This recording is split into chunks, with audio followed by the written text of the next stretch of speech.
اللهم محمد في جميع أفعاله ومحمد اللهم صل عليه مع صحبه وآله صلاة تكون لك رضاء ولحقه أداء. أما بعد، د رسول صلی الله علیه و آله وسلم د سیرت 15مه برخه. په تیره برخه کې موږ دا بیان کوی چې د رسول صلی الله علیه و آله وسلم امسایګان ډیر بد چلن او بد گزاره به د رسول صلی الله علیه و آله وسلم سره کول. یو په هغو کې عقبه ابن ابي معیط. دا عقبه ابن ابي معیط په خپل خباثت او په خپل شقاوت کې نور هم زیاتوب کوي. امام بخاری د عبدالله بن مسعود رضی الله عنه څخه روایت کوي چې یوه ورځ رسول صلی الله علیه و وسلم د کعبې شریف سره لمونځ کوي. ابو جهل او د قریشو نور مشران هم هلته ناست ول او ورته ګوري زړونه یې د قهره څخه او د غضبه څخه رایشي. په دې وخت کې نور خلک راغلل او کعبې شریف ته نږدې یو اوښ حلاله کړ. نس یې ورڅیرې کړئ، کلمې او لړمون یې ځین راوایستی. قریش ورته ګوري او په خپل منځ کې سره وایي څوک دغه کلمې اخلي او د رسول صلی الله علیه و آله وسلم پر سر یې د ده د سجدې په وخت کې ورږدي. قریش خاندي او ملنډې وهي، غواړي چې یو څوک دغه ناوړه کار وکړي. خو عقبه ابن ابي معیط ملعون وویل دا کار زه کوم. قریش خاندي او عقبه ته وایي ونیسه، ولاړ سه. یو د یو طرف او بل د بله طرفه په دې کار امر ورته کوي. خو څو عقبه لعنت الله تعالی علیه ولاړ سو او هغه د اوښي د نس مردار شان یې ورسره واخیستل. کله چې رسول صلی الله علیه و آله وسلم پر سجده سو، د هغه پر سر یې ورکښېښول. وینې، مردار غوړزګي دا ټول چټل شان د رسول صلی الله علیه و وسلم پر مبارک سر پراته دي او دی صلی الله علیه وسلم خپل رب ته سر پر سجده ایښی دی. عقبه ابن معیط ملعون بیرته د قریشو پر طرف را رهي سو او خاندي، شین شین د خندا کیږي. هغه نور قریش هم ورته ګوري او پر دغه خپل رذیل او خبیث عمل باندې خاندي. رسول صلی الله علیه وسلم خپل رب ته سر پر سجده ایښی دی او دغه چټل غوړ او مردار شیان پر سر پراته دي. هلته قریش پر خاندي.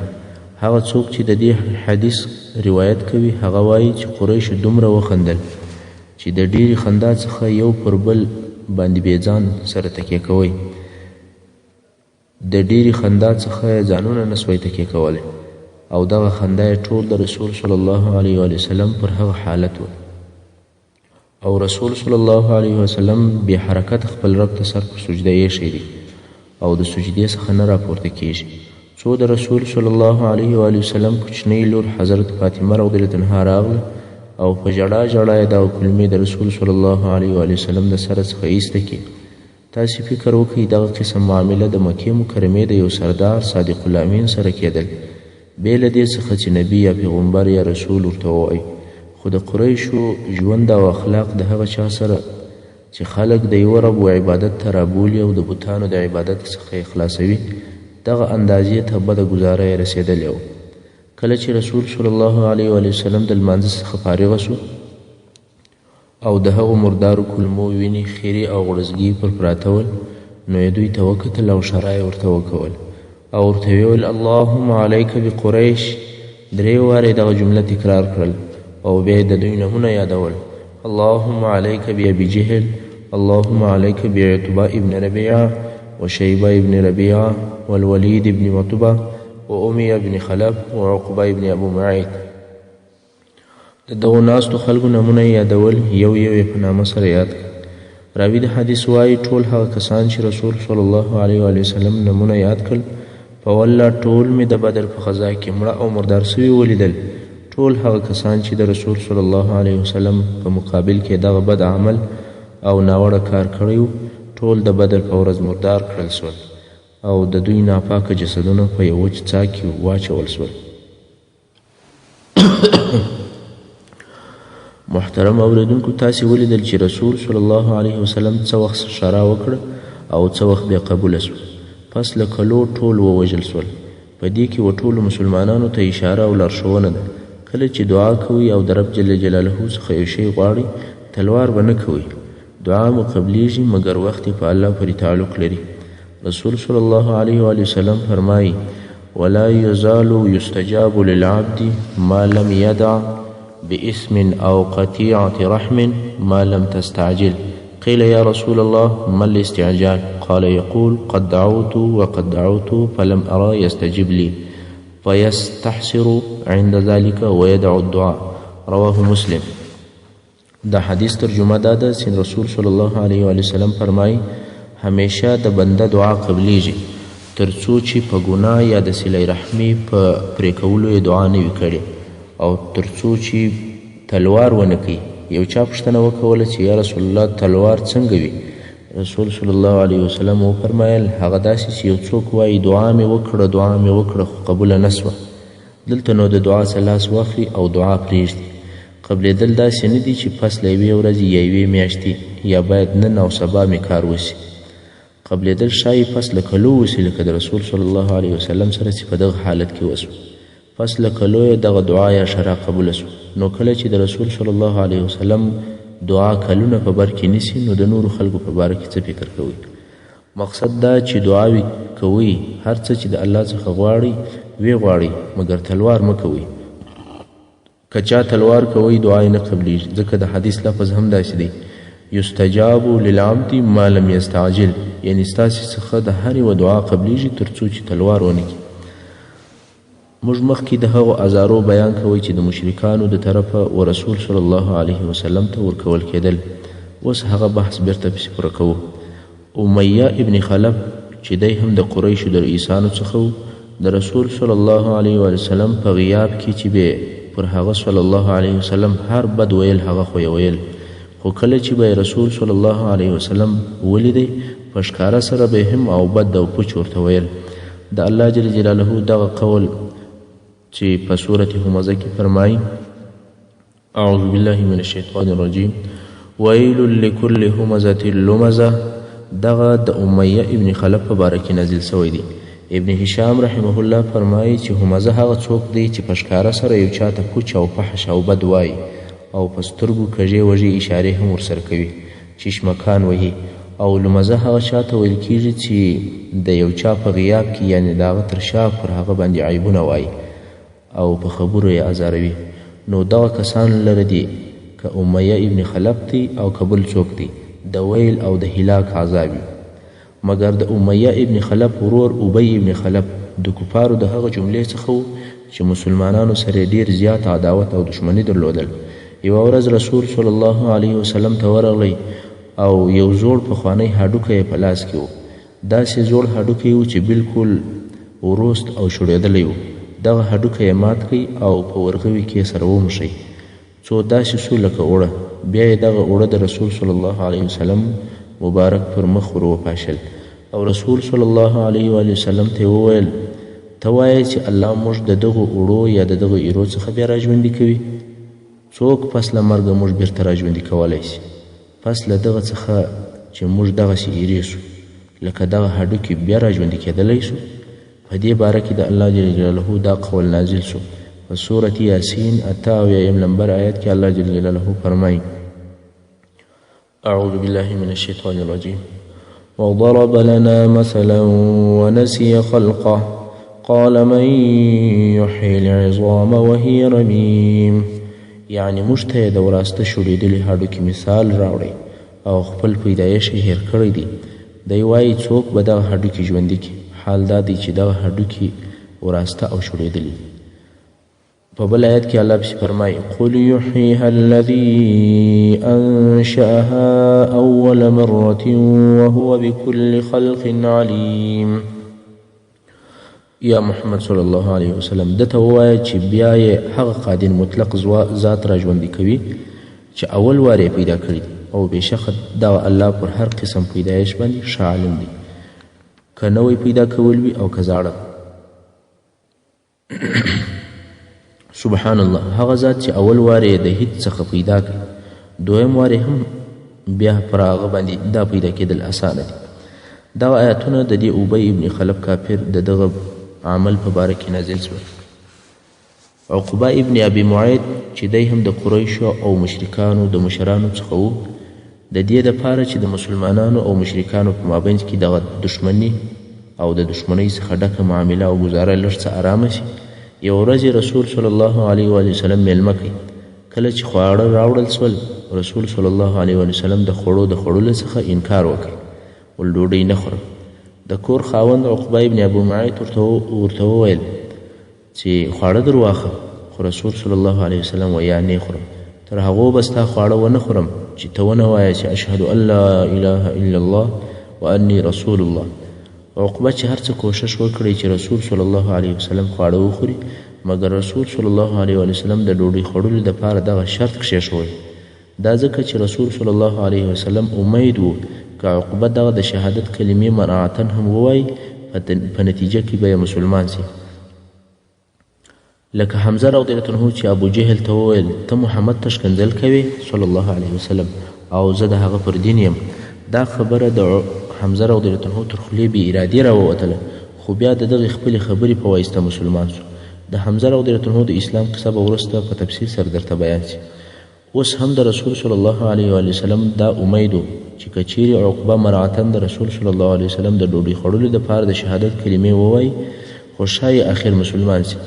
عقبه چې هر څه ځان یوې او بلې خواته کوي، رسول صلی الله علیه وسلم پر خپله خبره ټینګ و. عقبه فکر وکړي چې میلمه دی، دا امکان نه لري چې خواړه ونه خوري او ولاړ سي، او دا عیب دی. نو عقبه د عقیدې په سبب نه، بلکې په دې سبب چې رسول صلی الله علیه وسلم خواړه وخوري د شهادت کلمې وویلې، ول اشهد ان لا اله الا الله واشهد انک رسول الله. او رسول صلی الله علیه وسلم هم خواړه وخوړل. مګر وروسته بیا په قریشو کې دا خبر نشر شو چې عقبه ابن ابي معیط د شهادت کلمې وویلې. قریش په دې خبره ډیر خواشیني او ناراضه سول، او هغه څوک چې ډیر زیات خواشینی سو او ډیر خفه سو هغه ابی ابن خلف و، ځکه ابی د دغه عقبه ډیر نږدې اشنای او مجلسي و.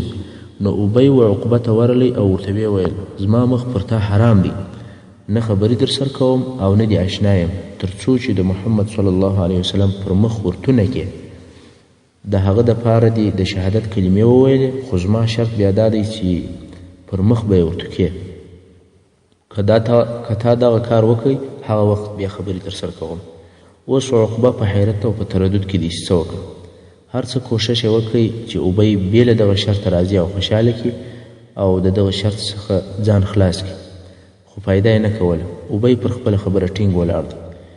د عقبه په مخ کې دوې لارې دي، یا به د محمد صلی الله علیه وسلم په مقابل کې دغه ناوړه عمل کوي، یا به د قریشو مشران د لاسه ورکوي. اخر یې دا ښه وبلل چې محمد صلی الله علیه وسلم خفه او ناراضه کړي. نو ورغلی د رسول صلی الله علیه وسلم پر مبارک مخ یې ورتوکل.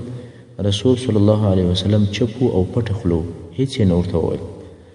تاسې ښه فکر وکړئ، دا هم یو د هغه ازارو څخه دی او هغه اهانتو څخه دی چې رسول صلی الله علیه وسلم ته د دین د نشرولو دپاره او د دعوت په لار کې دا تکلیفونه ورته رسېدلي دي. که نن ورځ د هغه چا په مقابل کې چې خلکو ته اسلامي احکام بیانوي، یا د اسلام لارې ته خلک رابولي، یا د ټولنې انحرافات او خطاوي بیانوي، د ځینو کسانو له طرفه ناوړه الفاظ وویل کیږي، یا ځینې تهمتونه پر تړل کیږي، یا د اخلاقو څخه لرې حرکتونه ورسره کیږي، هغه باید په دې سره نسي زهیر او نه ناراضه سي. دی باید دغه اعمال ورپه یاد کړي چې د رسول صلی الله علیه وسلم چې اشرف المخلوقات دی د هغه په مقابل کې څنګه ناوړه اعمال کېدل. ای د محمدي دین بیانونکو، نن ورځ هم دوې ډلې ستا سره حسد او عناد لري. اول هغه ډله ده چې په ډاګه سره د اسلام دشمنان دي، حق ویل او حق اوریدل د دوی نه دي خوښ. او دویمه هغه ډله ده چې په ښکاره سره خو حاجي یا مولا یا اخونزاده دی، خو د دعوت او د تبلیغ فضیلت د دوی نه دی په برخه سوی. نو ځکه د حسد په سبب یوازې دا نه چې ستا واز او دعوت نه خوښوي، بلکې پر تا هم د دې دپاره عیبونه وایي چې خلک در څخه متنفره کړي او هغه د شیطان راضي او د حسد اور یې مړ سي. مګر د یو واعظ او عالم مقصد باید د الله رضا او د دین نشرول وي، که څه هم په دغه لار کې تکلیفونه او آزارونه ورکول سي. یو مسلمان باید د دین د نشرولو په لار کې تهمتونه او آزارونه په پراخه سینه سره قبول کړي، ځکه د هغه معامله د الله دپاره ده او د الله د رضا دپاره ده. خلک د پیسو د ګټلو دپاره تکلیفونه او آزارونه قبلوي. ته ای مبلغه او مواعظه د الله د رضا او د جنت دپاره قبول کړه. خو دا دې هم درته معلومه وي چې د دغو حاسدانو په مقابل کې هلته نور ډیر داسې خلک سته چې ستا د وعظ کولو او د دین د نشرولو څخه ډیر خوښ دي او الله ستا په وعظ او نصیحت سره دوی سمې لارې ته راوستلي دي او د ښه عمل کولو توفیق یې هم ورکړی دی. هغه خلک باید چې د فکر څخه ونه باسي. بیرته راځو خپله کیسې ته. د دغه عقبه ابن ابي معیط او د ده د ملګري ابی ابن خلف په باره کې د سورة الفرقان دغه آیتونه نازل شول. اعوذ بالله من الشیطان الرجیم. ويوم يعض الظالم على يديه يقول يا ليتني اتخذت مع الرسول سبيلا يا ويلتى ليتني لم اتخذ فلانا خليلا لقد أضلني عن الذكر بعد إذ جاءني وكان الشيطان للإنسان خذولا. يعني يا محمد صلى الله عليه وسلم هغه د قیامت ورځ در په یاد که چې دغه ظالم به د پښیمانۍ په سبب د ډېره غم او افسوسه په خپلو لاسو خولې لګوي او وایي به کشکې د رسول صلی الله علیه وسلم د هغه سره د هغه پر لار تللی وای او وایي به چې ما لره دې ویل او هلاک او خرابي وي. کشکې مې پلانی چې دغه ابی ابن خلف دی د ځان دوست او خلیل نه وای ګرځولی. په تحقیق پس له هغه څخه چې د قرآن ذکر او نصیحت ما ته رالی ده زه ګمراه کړم. بیا نو الله جل جلاله پسې پر وفرمایل او شیطان د انسان دپاره ښویونکی او خطا ایستونکی دی. دا عقبه ابن معیط به د قیامت په ورځ وایي ډېر افسوس قریبه وه چې زه اسلام ته داخل سوی وای مګر ابی ابن خلف کافر راته راغلی او ګمراه کړم. نو به د قیامت په ورځ د پښیمانۍ په خپلو لاسو غاښونه لګوي چې ایمان او اسلام یې له لاسه ووتی. سره د دې چې دی ورنږدې سوی هم و. ابو جهل ملعون به ځینې وختونه و رسول صلی الله علیه وسلم ته کښېنستی، قرآن مجید به یې اورېدی او بیا به ولاړ سو، نه ایمان راوړی او نه د رسول صلی الله علیه وسلم اطاعت کوئ. خو پر دې سربیره به یې رسول صلی الله علیه وسلم په خبرو هم ازاروئ او د عبادت او لمانځه څخه به یې هم منع کوئ او بیا به یې دغه خپل د شر په عمل باندې فخر هم کوئ لکه یو لوی کار چې یې کړی وي. او د ده ملعون په باره کې د سورة القیامه دغه آیاتونه نازل سوي دي. اعوذ بالله من الشیطان الرجیم. فلا صدق ولا صلى ولكن كذب وتولى ثم ذهب إلى أهله يتمطى. یعنی نه یې د دغه قرآن تصدیق وکئ او نه یې پر هغه یقین وکئ او نه یې لمونځ وکئ مګر قرآن یې درواغ وبلئ او له ایمانه یې مخ وګرځوئ او بیا له دغه مجلسه خپل اهل یا کورنۍ ته په تکبر سره ولاړئ. ابو جهل ملعون چې د اولې ورځې څخه رسول صلی الله علیه وسلم ولیدی چې په حرم شریف کې لمونځ کوي، د دغه لمانځه څخه یې منع کوئ. یوه ورځ رسول صلی الله علیه وسلم د مقام ابراهیم سره لمونځ کوئ. ابو جهل ورته رالی او ورته ویې ویل یا محمد ما ته د دې کاره څه نه وې منع کړی، که دې بیا دلته لمونځ وکړئ زه به در سره جوړ سم. رسول صلی الله علیه وسلم په مقابل کې ورته ودرېد. ابو جهل وویل یا محمد صلی الله علیه وسلم ته په چیش سره زما مقابله کولی شي؟ په والله زه په دې ښار کې تر ټولو خلکو ډېر نفر لرم. په یو روایت کې راغلی دي چې رسول صلی الله علیه وسلم ابو جهل تر ګریوانه ونیوی او ویې ښوروئ او دغه آیاتونه یې ورته تلاوت کړل چې د سورة القیامه 34 او 15 آیاتونه دي. اولا لك فاولا ثم اولا لك فاولا، یعنی هلاک دی وی تالر او هلاک دی وی بیا دی هلاک وی تالر او بیا دی هلاک. د الله دشمن ابو جهل وویل آیا ته ماته په عذاب سره وعده راکوې؟ یا محمد په والله نه ته او نه ستا رب په ما څه کولی شي. زه تر هغو ټولو خلکو معزز یم کوم چې په مکه مکرمه کې ژوند کوي. ابو جهل یوازې په دغو ویناو سره کفایت نه کوي بلکې ورځ په ورځ یې دښمني او عناد نور هم زیاتېدی. امام مسلم د ابو هریره رضی الله عنه څخه روایت کوي چې ابو جهل و قریش ته وویل محمد صلی الله علیه وسلم ستاسې په حضور سر په سجده ایږدي؟ دوی وویل هو. ابو جهل وویل زما دې په لات او په عزا باندې قسم وي که ما ولیدی پر غاړه به یې پښه ورکښېږدم او مخ به یې پر مځکه پرې وومږم. په دې وخت کې رسول صلی الله علیه وسلم مبارک رالی او په لمانځه یې شروع وکړه. ابو جهل په دغه نیت وررهي سو چې پر غاړه یې پښه ورکښېږدي او هغه خپل شوم او بد نیت عملي کړي. قریش ورته ګوري چې ناڅاپه ابو جهل د شا پر طرف ځغلي او لاسونه داسې ښوروي لکه څوک چې د ځانه څخه یو شی منع کړي. قریش ورته راولاړ شول ول څه در پیښه سوه یا ابوالحکم؟ ابوجهل وویل زما او د ده په مابینځ کې د اور خندق او مخ ته مې د مرغانو وزرونه ول لکه ما چې په چپلاخو یا په څپېړو وهي. رسول صلی الله علیه وسلم مبارک فرمایي که دی ما ته رانږدې سوی وای ملایکو به اندام کړی وای او ټوک ټوک به یې کړی وای. دا د هغو تکالیف او ازارو څه بیان و چې رسول صلی الله علیه وسلم ته ورکول کېدل، سره د دې چې رسول صلی الله علیه وسلم د لوړ او خواږه شخصیت خاوند و. د عامو او خاصو خلکو په زړو کې وقار او دبدبه درلوده او پر دې سربیره د هغه ابو طالب چې په مکه مکرمه کې ډیر عظیم او محترم مشر و د هغه په ساتنه کې هم و، خو بیا هم دا حال مګر هغه نور مسلمانان خاصتا هغه کسان چې ضعیفه ول د هغو په مقابل کې دغه عذارونه ډیر شدید او ډیر ترخه ول او په عین حال کې هرې قبیلې و هغه چاته د عذاب ورکولو وظیفه ور په غاړه کړې وه کم چې د دوی د قبیلې څخه مسلمانه سوي ول یا نوي اسلام ته داخلېدل. او هر هغه څوک چې په قبیله به یې نه درلودل هغو ته به یې بیا لوچک خلک ور وګمارل. هم به د قبیلو رئیسانو خپل زړونه په سړول او هم به دې اوباشانو او لوچکو خلکو داسې سخت او قسم عذابونه ورکول چې په اورېدلو یې د انسان زړه ټوک ټوک کېږي. راسئ چې د دغو عذابو او ازارو څخه لږ څه د دې دپاره واورو چې دا رامعلومه سي چې اسلام په څونه تکالیفو نشر سوی دی او بیا تر ما او تا پورې رارسېدلی دی. خو بدبختانه چې نن ورځ موږ د اسلام او د هغه د احکامو څخه بې پروا یو.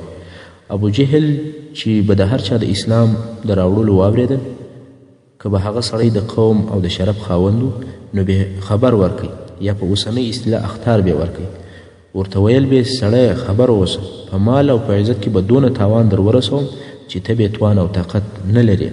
او که به هغه سړی ضعیف و نو په وهلو او ټکولو به شروع وکول.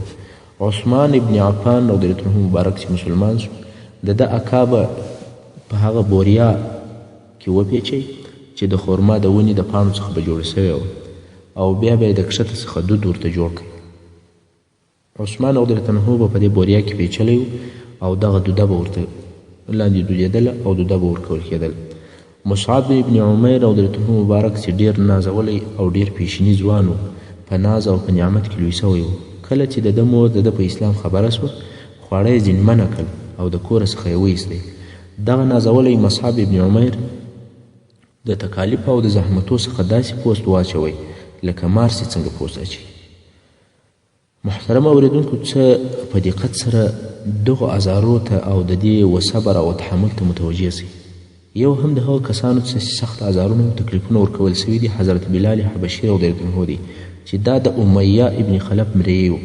امیه به د ده په غاړه کې رسۍ ور واچوله او بیا به یې د هلکانو په لاس ورکړي چې د مکې مکرمې په غرو او په شیرو کې وګرځي. تر هغو به یې ګرځوئ چې ټول هلکان به ستړي سول او د بلال رضی الله عنه په غاړه کې به د دغې رسۍ زخمونه پاته ول. امیه به دغه رسۍ ونیوله او بلال رضی الله عنه به یې په ډېر زور او په شدت سره د ځان طرف ته ورکش کړي او دلته به یې ښه ټینګ لرګی ووهي. بلال رضی الله عنه به په زور او په جبر د دوبي د غرمې ولمر ته کښېنوئ او اوبه او خواړه به هم نه ورکول.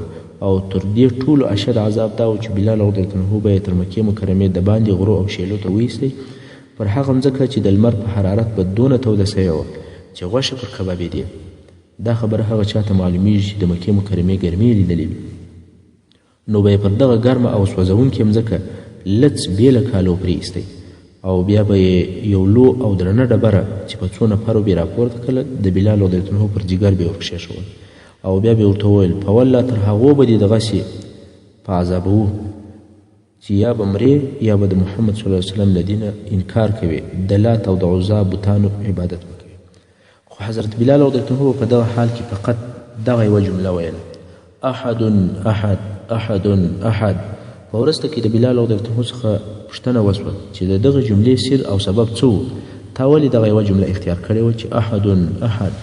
بلال رضی الله عنه وویل ما په اول کې قسم جملې ویلې خو په ټولو کې دغه جملې کفارو ته ډېر تکلیف ورکوی او دغه جملې ډېر قهر وروستی او زما زړه غوښتل چې دوی زهیر کړم نو ځکه مې یوازې دغه جمله و دوی ته د عذاب ورکولو په سبب اختیار کړه. د حضرت بلال رضی الله عنه دغه حال و تر څو چې یو ورځ ابوبکر صدیق رضی الله عنه تېرېدی او کفارو و بلال رضی الله عنه ته دغه عذابونه ورکول نو ابوبکر صدیق رضی الله عنه دی د خپل مالک امیه څخه رانیوی او بلکې خپل تکړه مریی د بلال رضی الله عنه په بدل کې ورکړي او څوک وایي چې د سپینو زرو په 5 یا په 7 اوقیې یې رانیوی او بیا یې آزاد کړي نو ځکه عمر رضی الله عنه به ویل ابوبکر سیدنا واطلق سیدنا یعنی ابوبکر زموږ سردار دی او زموږ سردار بلال یې آزاد کړی دی بل د هغه کسانو چې عذابونه ورکول کېدل هغه عمار ابن یاسر رضی الله عنه چې د بني مخزوم د آزادو سوو مریانو څخه و دی او د کورنۍ د هغو کسانو څخه دي چې ډېر تکلیفونه او زحمتونه یې لیدلي دي عمار او د پلار چې یاسر نومېدی او د مور چې سمیه نومېده مسلمانان شول مشرکانو به د ابوجهل په مشرۍ د ګرمۍ په شدید موسم کې دښته ویستل او هلته به یې سخت سخت عذابونه ورکول د دوی په مثل عذابونه ډېر لږ کسانو لیدلي دي رسول صلی الله علیه وسلم چې به تېرېدی او دغه د دوی عذابونه به یې لیدل نو بیا ورته وویل صبرا آل یاسر فإن موعدکم الجنه یعنی د یاسر کورنۍ او اولادې صبر کوئ ستاسې دپاره د وعدې یا د ورتګ ځای جنت دی او دوی همیشه په دې عذاب کې ول تر څو چې یو ورځ ابوجهل ملعون نور هم د دوی عذاب ور ډېر کړي او د عذاب ورکولو په وخت کې رسول صلی الله علیه وسلم ته پوچ او فحش ویل سمیه رضی الله عنها مبارکې د یوې خبرې جواب ورکړي او په دغه وخت کې د شهادت کلمې وویلې ابوجهل ملعون د ډېره قهره د پښو په مابینځ کې د عفت په ځای کې په نیزه ووهله او مړه یې کړه سمیه رضی الله عنها د اسلام او په اسلام کې هغه اوله شهیده ده او بیا ابوجهل پر یاسر رضی الله عنه مبارک باندې راواچول او وهي یاسر رضی الله عنه چې سپین ږیری او ضعیفه سړی و خو بیا هم پر دین باندې ټینګ و ولې هېڅکله دغه دین نه پرېږدم نو یاسر رضی الله عنه هم په وهلو کې د ابوجهل ملعون د طرفه ووژل سو او شهید سو بیا پر عمار چې د دوی زوی و راواچول پس له هغه څخه چې د مور او د پلار یې د په حضور کې شهیدان کړه و ده ته هم قسم قسم وهل او عذابونه ورکړل یو وار بیا پر ګرمو ډبرو پرېیستی یو وار بیا په لویه درنه ډبره باندې وویشتی یعنی پر جګر باندې بیا هغه ورکښېښول یو وار بیا په اوبو کې غوټه کړئ دغه وهل او عذابونه داسې اندازې ته ورسېدل چې د تحمل او د زغملو امکان یې نه و ابوجهل به ورته ویل په والله تر هغو دې نه پرېږدم چې محمد صلی الله علیه وسلم مبارک ته بد ونه وایه او پر لات او پر عزا باندې ښه ونه وایه معلومه خبره ده چې عمار ابن یاسر رضی الله عنه مبارک دونه ځان ټینګ کوي چې په وسه یې پوره مګر وهل او عذابونه داسې اندازې ته ورسېدل چې د طاقت نه درلودی او نه یې زغملی سول نو مجبور رسول صلی الله علیه وسلم مبارک ته بد وویل او ابوجهل په دې سره هم کفایت ونه کوي ول یا نورې هم پسې وهئ او ورته ویل یې تر هغو دې وهم چې پر مځکه باندې یو خزدکه روانه و ول چې دا ونه وایه چې دغه خزدکه زما رب دی عمار ابن یاسر رضی الله عنه مبارک د عذاب د سختي او د شدت د ابوجهل د غوښتنې موافق خبره وکول بیا نو پر پښیمانه اوس نو عمار ابن یاسر رضی الله عنه ډېر غمجن او خاشنی دی چې ولې مې پر وهلو باندې صبر ونه کوي او ولې مې دا خبره تر خولې ووتله د پښیمانۍ په حالت کې د عذر او د ژړا په حالت کې رسول صلی الله علیه وسلم مبارک ته ورغلی او ورته ویل یا رسول الله والله نه یې پرېښوله مور یې راووژله پلار یې راووژی زه هم تر هغو پورې وهلم تر څو چې تا ته مې بد وویل او بیا مې وویل دغه خزدکه زما رب دی رسول صلی الله علیه وسلم مبارک ورته وویل چې ستا زړه څه ویل یعنی په زړه کې دې ایمان موجود و که نه عمار ابن یاسر رضی الله عنه مبارک ورته وویل چې زړه مې پر ایمان باندې مطمئن و یعنی زړه مې پر ایمان باندې ټینګ او ثابت و رسول صلی الله علیه وسلم مبارک ورته وویل یا عمار ان عادوا فعد یعنی که دوی بیا ستا د وهلو دپاره راغلل بیا ته د دوی د خوښې خبرې وکړه د ظالم د ظلم د خلاصولو دپاره دغسې خبرې معاف دي او په دغه باره کې د الله جل جلاله دا قول هم نازل سوی دی چې په سورة نحل 106 نمبر آیات کې فرمایي اعوذ بالله من الشیطان الرجیم من كفر بالله من بعد إيمانه إلا من أكره وقلبه مطمئن بالإيمان ولكن من شرح بالكفر صدرا فعليهم غضب من الله ولهم عذاب عظيم یعنی هر هغه څوک چې پس له ایمان راوړلو پر الله جل جلاله کافر سي پر هغه د الله غضب دی بې له هغه چا څخه چې زور پر وسي او په داسې حال کې ووایي چې د زړه پر ایمان باندې مطمئن او آرام مګر هغه څوک چې سینه یې کفر ته پراخه وي نو پر دوی باندې د الله د طرفه غضب دی او دوی ته په آخرت کې ډیر لوی عذاب شته. دغسې چاته مرتد ویل کیږي چې د زړه په خلاص